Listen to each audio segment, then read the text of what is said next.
Nag-arkila kami ng bangka para ikutin ang karagatan ng Hagak-Hakin, Gumaka, Quezon.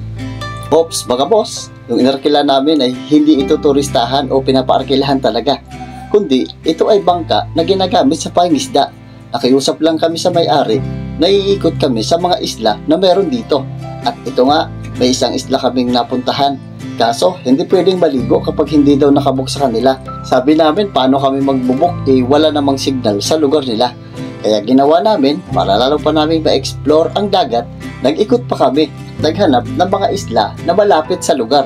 At may nakita kaming isla at nilapitan namin. At dito na kami naligo at lumangoy.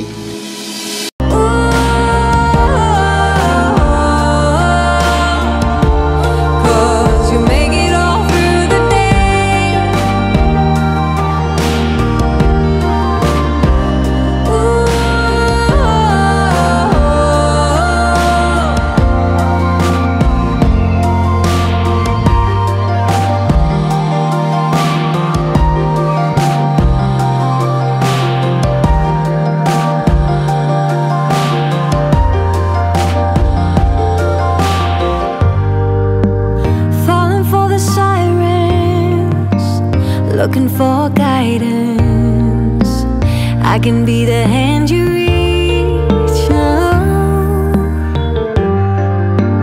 Baby, you can lay all onto my shoulders. I'll carry all of your fears, and I can dry your tears, 'cause you make it